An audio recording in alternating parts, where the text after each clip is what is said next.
What up, what up, what up? Welcome in, everybody. It is the Chris Vernon Show Best of Edition. It is Thursday, December 28th, 2023. You heard a couple days ago our Best of interview with Dan Patrick. You heard yesterday from Academy Award nominee Terrence Howard. Different vibe here. Jesser. Yeah, he just goes by one name. You got to respect people who just go by one name. He's a YouTuber, a YouTube star, one of the OGs. He joined the show in studio earlier in 2023, I believe around the NBA playoffs, talk about becoming a YouTube star, how he keeps coming up with new things to do on YouTube, et cetera, et cetera, et cetera. Some of you YouTubers, it's a totally different world. It's a totally different world for me. It's a totally different world for a lot of people, but it is something, this is what young people do. They don't get up and turn on ESPN or USA or NBC or CBS. They get on their iPad and they watch things on YouTube constantly. And so, yeah, it's a little bit of a different world, but I thought a very interesting guy, super positive guy. Jesser, YouTube star, here it is on the Best of the Chris Vernon Show. All right, we're back. Chris Vernon Show, and super excited. I told you William has never been more excited about a guest being in studio today than Jesser. Go. Yeah. Shout out to William. Yeah, he is over 10 million subscribers on YouTube, one of which is my son. And let me just say off the bat, and I think for every parent out there, you always you attempt to monitor what your kids are watching. Yeah. But it's not easy. It's mission impossible. Right. And I walk through the house, and he'll watch like the gaming videos, or he'll watch whatever, and there will be words that I hear come from said video, and I'll be like, come on, man. And he'll be like, I didn't know they were going to say that, or whatever. But, like, you make videos that parents can be okay with their kids watching. Yeah. I mean, I value that greatly, because you can't necessarily control what your kids are going to like, and yet sometimes you're incredibly pleased with what they like. Yeah. And I was with your videos when he told me about them. I go back and watch them. I'm like, yeah, man, watch that guy's videos. Oh, hell yeah. I appreciate that a lot. It's definitely interesting because, like,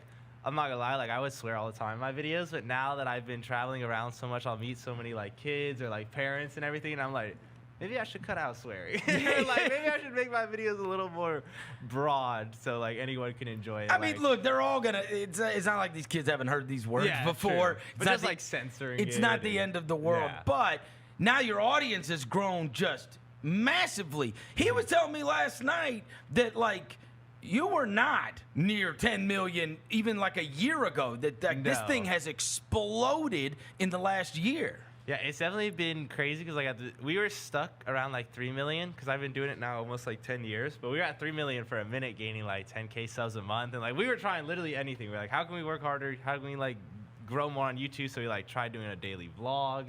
That didn't really work out. And then after the daily vlog, we like really sat down and we were like, all right, what can we do to really like pop off on everything? And we went from making like videos that were like very centered to my audience, because it's hard to grow when you're making like a video just for your audience, like hella inside jokes type of thing. And then we were like, let's make some like really broad videos that anyone can enjoy, whether they've seen my video for the first time or it's like someone who's been watching, and trying to like get that balance. And we kind of switched to that, and then everything started like popping off from that point. And then obviously like YouTube Shorts came out, which I can't lie, helped a tremendous amount with the subscriber growth.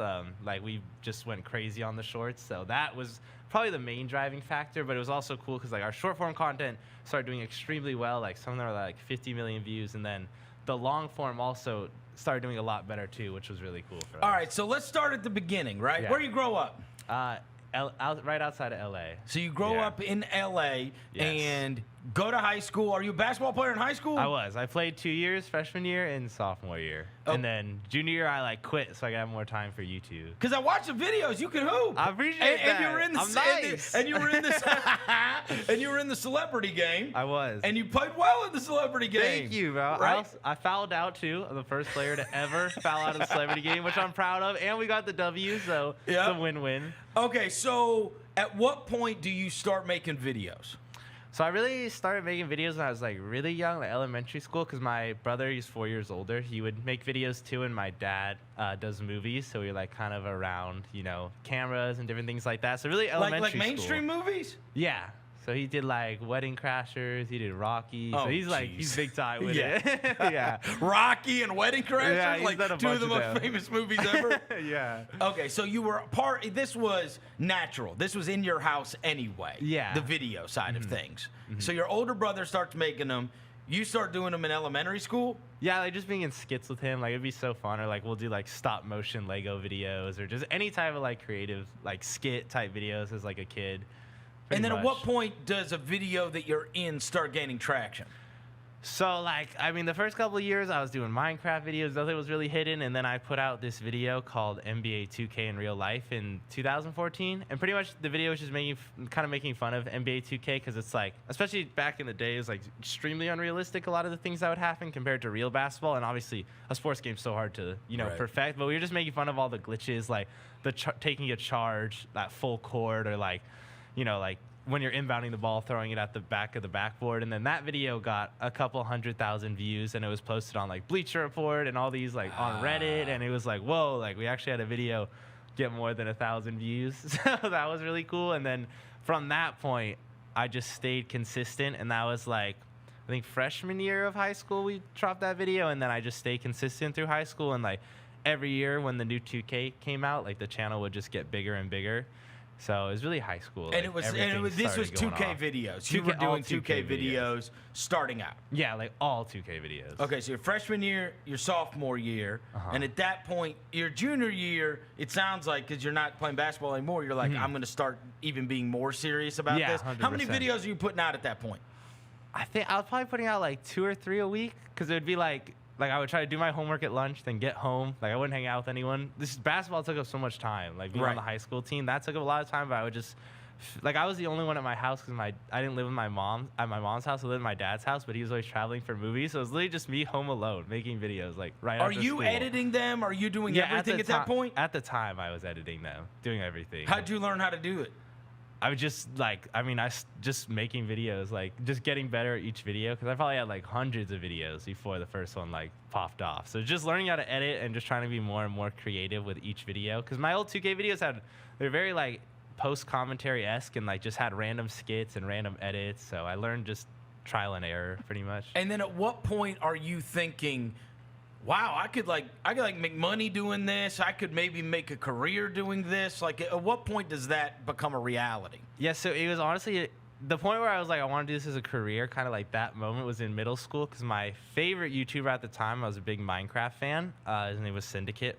He did a lot of Minecraft videos, and basically, someone asked him in like a live Q&A live stream. They're like, "What do you do for a living?" And he's like, "Oh, I just make YouTube videos." And I saw that, and as like a kid in middle school, I was just like, this is what I want to do. Like, This could be a job? Yeah, I was like, I didn't know you could do it as a job. And I had been making videos, and I was like, he's doing this as a job. And then ever since that day when I watched him say that, I've been like, okay, this is what I want to do. And then I just kept grinding towards it. And then junior year of high school, I was like, okay, this is going well. I have like 300,000 subscribers. Like, I know I want to do this full time. And it's like, I got another year of high school. Like, it takes up so much time. And it's like, I just wanted to make videos all the time. So then I found that you could take I think it's called the CASE. Okay. It's like California High School Exit Exam. And then I took that. So then it was like super easy at the time. I don't know, the test. And then I didn't have to go senior year. I like graduated a year early technically. And then I moved out and just did it full time. And that was 2017. What do your friends think when you're like bailing on senior year? Oh, I mean, my friends also, like, I had them making YouTube videos too, because we'd all do it together and like had fun with it. So, I mean, they were like, damn, like, that's crazy. But I mean, pretty much like that. Did your parents care? They were, my dad was a little concerned, but my mom, like, she really wanted me to finish a year early, because she wanted to move out of California to Florida.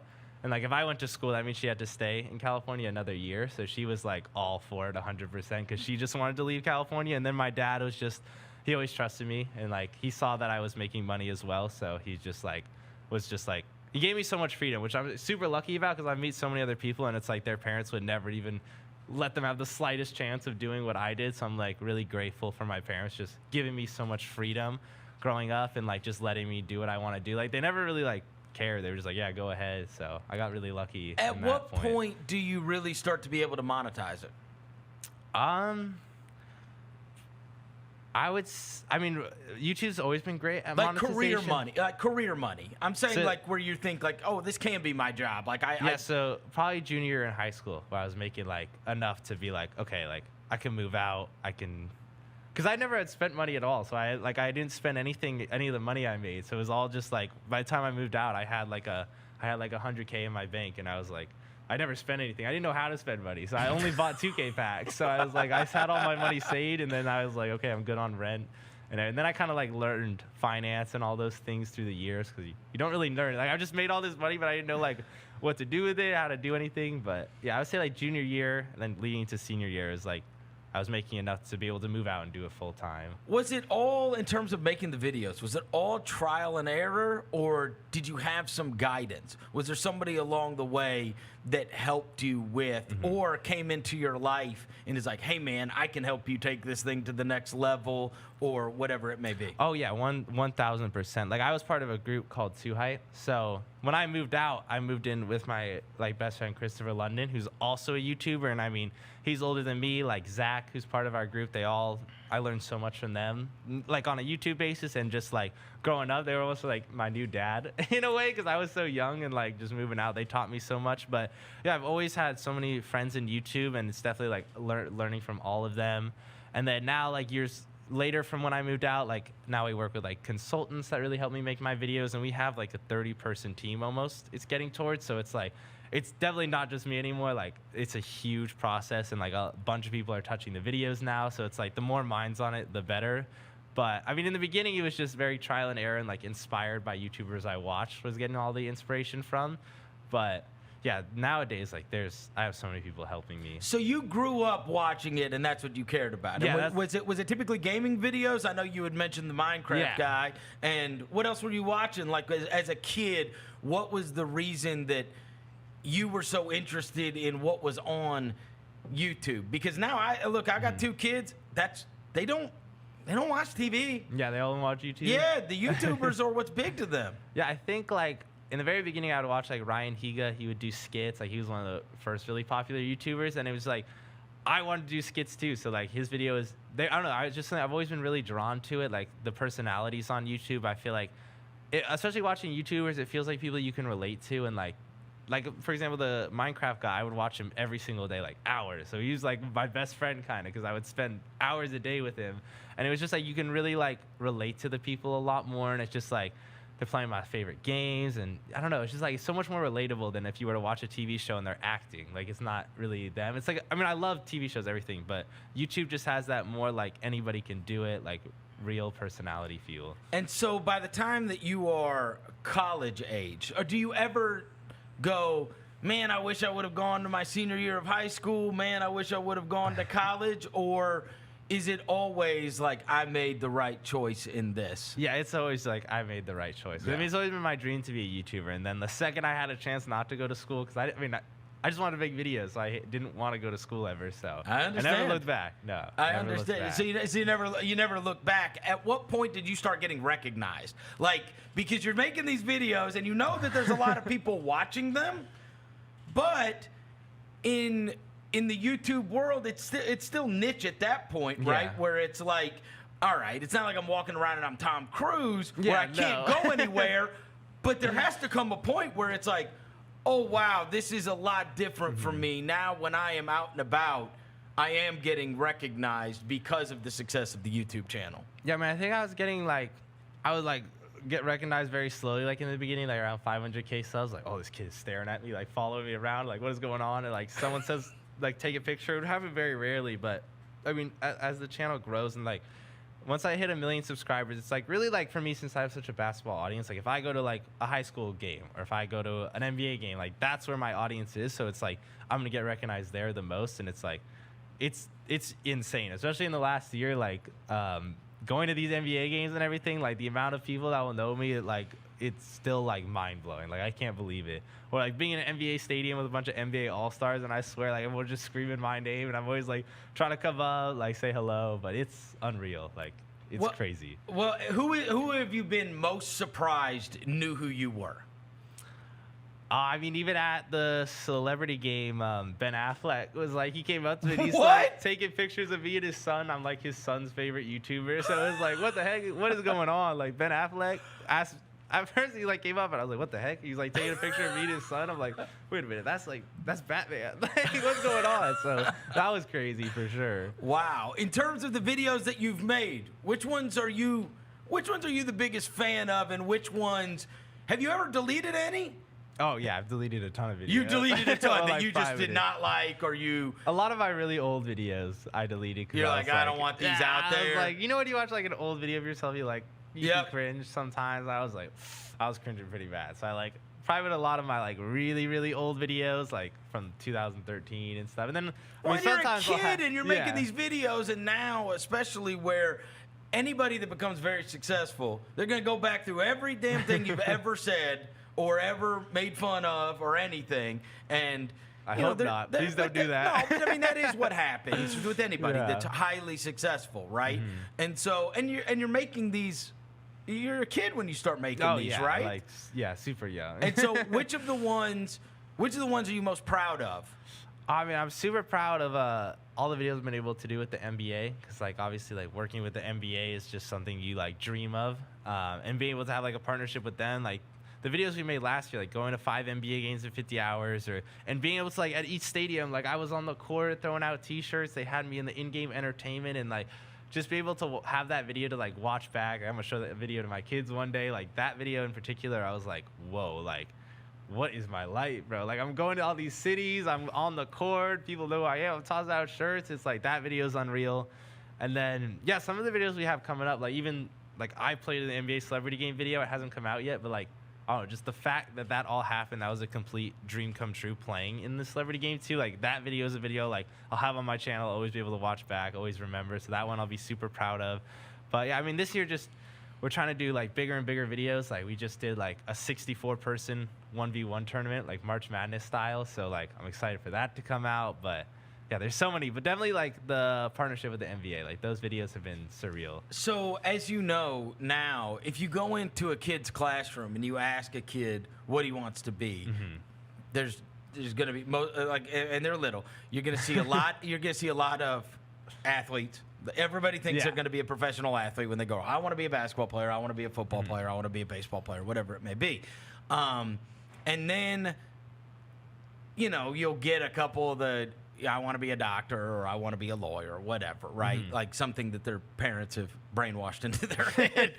No, they need to think that. But YouTuber is now a thing. It's crazy. If you ask kids what they want to be, they say, I want to be a YouTuber. And they feel as if it is attainable, that it's something they could do. And now I find it to be true with mine. Like they are insanely comfortable on a camera. We just had my daughter 2 weeks ago do the pregame show with us, and she's 9, and I remember the first time I was on the Grizzlies pregame show, and I was petrified Yeah. when the light came on. The light came on, and they've She's a grown star. up in this, Yeah. and so they sit there and they go, I'd love to make YouTube videos. Well, you are a perfect person to ask. Like, what is important in terms of becoming a successful YouTuber, right? For kids that are out there, and I'm sure there are millions of parents that every kid wants a video camera or a Yeah. GoPro, or they want to be able to make their own channel or whatever. Like, what are the things that you found to be essential or very important in becoming successful at this? I think the number like 1 and 2 things is just consistency and hard work. Because there'll be so many people like, oh, I want to do YouTube. They'll make 5 videos and then like they'll quit. But it's like for me, it's like I made hundreds of videos before one even got like a couple thousand views because I just loved making videos. So it's like you really have to be passionate about it. And it's like for me, it's like I was passionate about basketball. I was passionate about making videos. Like boom, combining the two. But it's like if you really want to do it, like you have to like put in the hours, you have to put in the time. Like you should do it because you enjoy it and not because like, oh, this is like a dope career, you can make a ton of money. Because it really does, like you have to grind for so long to be able to make a good video on it. So I think really it's just like making sure like it is something you are passionate about. It's not just like, oh, that would be a sick thing to do. Like it's a easy job from the outside, because there's a lot that goes into it. But yeah, I think the main thing is just for anything too. It's just consistency and hard work and just putting in like, okay, you're doing it because you love it, not just because you want to like be a big YouTuber. At what point,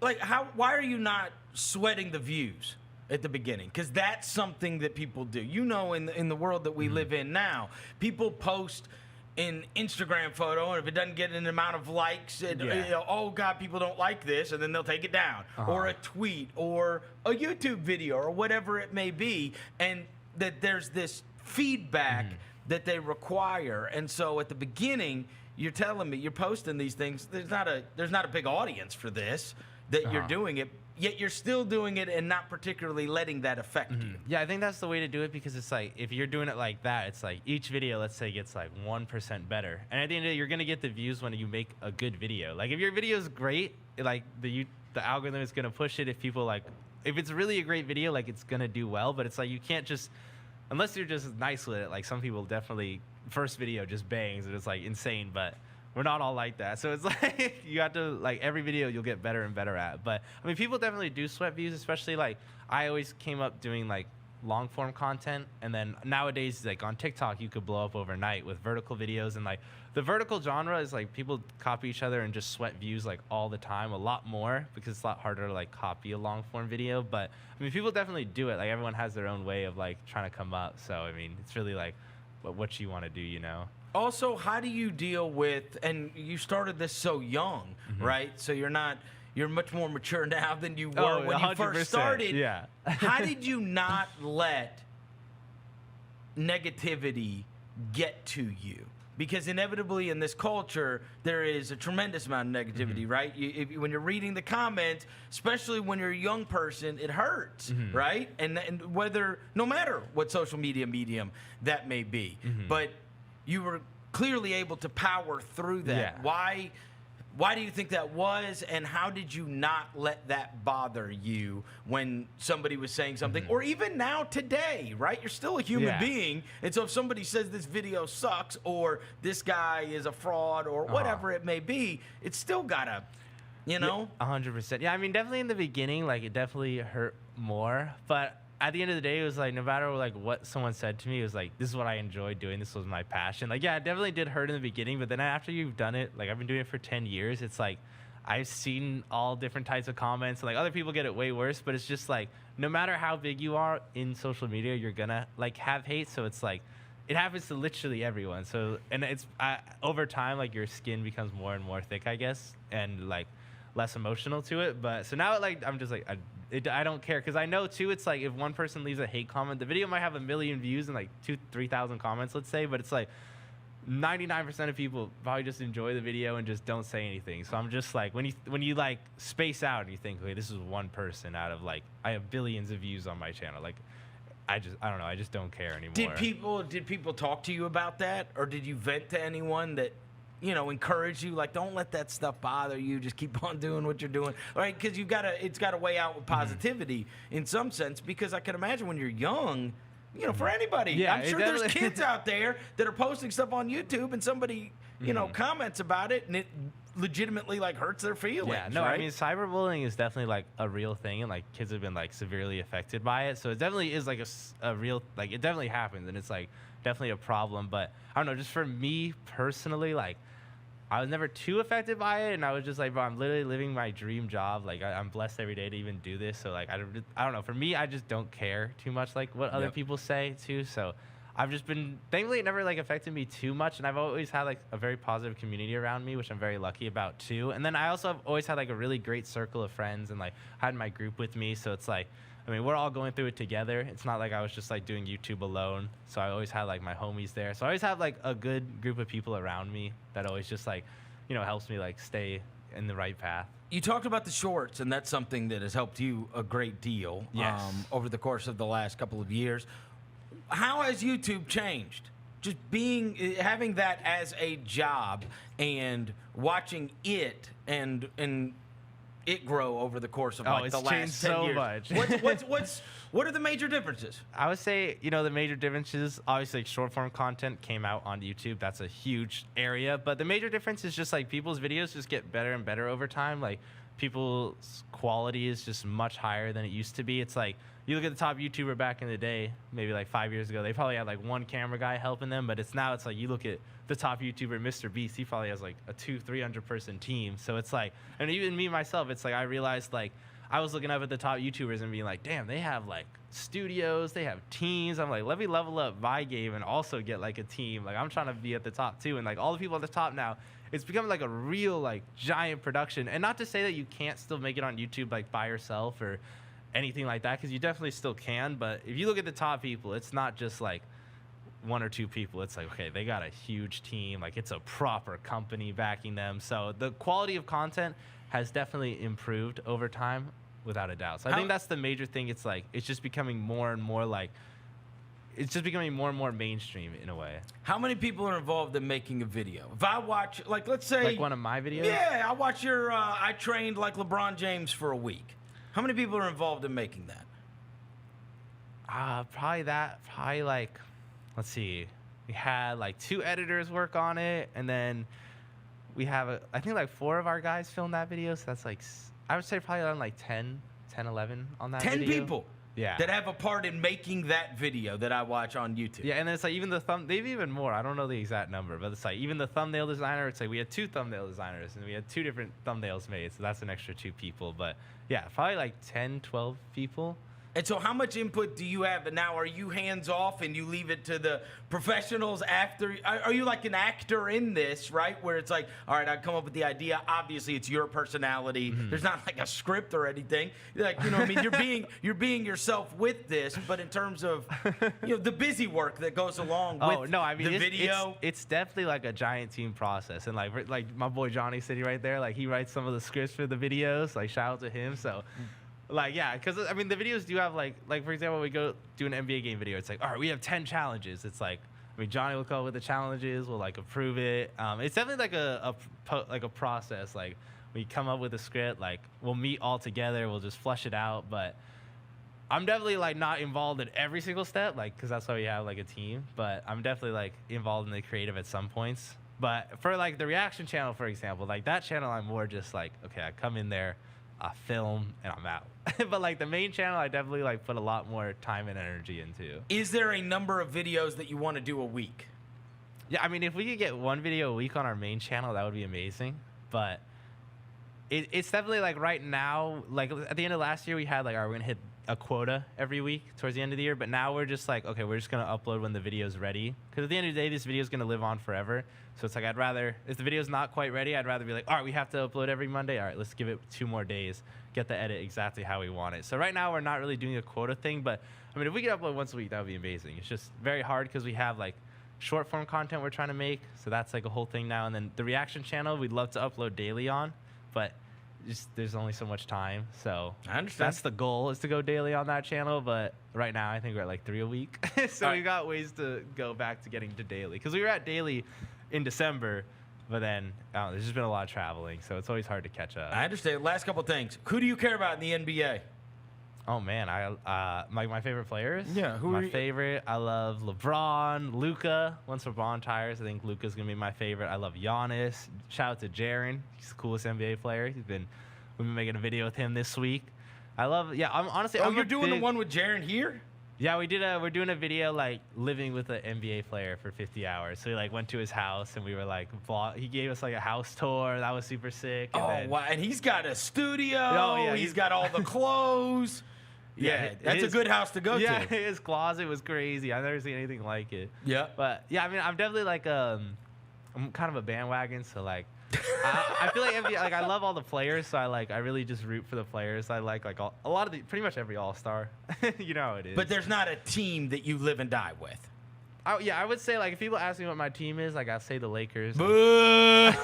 I'm from LA. They're pretty nice. I understand. But I'm definitely like I just root for the players that I like the most. You like the players. Yeah. And so that way you can go to every city. Yeah, and I've been going to so many NBA games. Like I'm team fluid.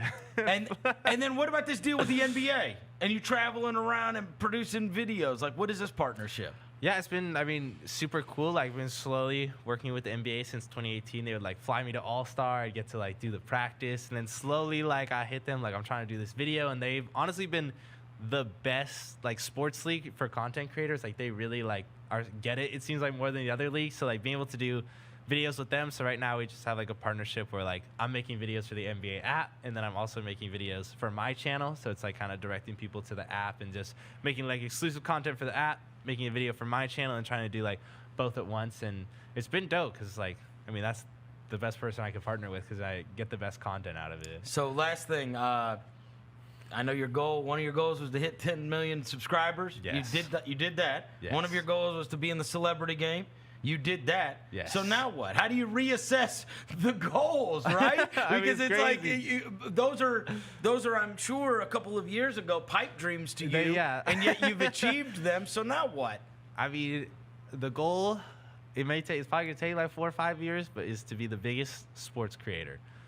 Dude Perfect, I'm coming for you. I love Dude Perfect, but I mean, they are number one, so it's like, I mean, they're all so sick. Like, I love all of them. I got to meet them. I was a huge fan, but I mean, hopefully in like 5, I mean, they have like 60 million, so there is tremendous amount of, you know, space to cover to get close to them. And They played the Forum. Yeah, I they brought have their both own of my kids. tours. They loved it. Yeah, no, they're amazing. Like, they're doing tours. They're about to open Dude Perfect World in a couple of years. Like, Dude Perfect World. Oh, yeah, you haven't heard about that? No. It's going to be like the Dude Perfect Disneyland. It's crazy. Wait, what? Yeah. So we want Jesser World? Oh, I mean, that would be a dream. Jesser World. Yeah, I mean, if they can do it, hey, anything's possible. All right, so hey, look, obviously, I guess we could clickbait this, right? Jesser sends threat to Dude Perfect. Yeah. I'm coming for you. So that's the goal now. Be the biggest sports creator. Yes, that's the goal. You are well on your way. Thanks for coming Yeah, in, man. it's a pleasure. Thank you so much Hope for you having enjoy me. the game This is tonight. sick.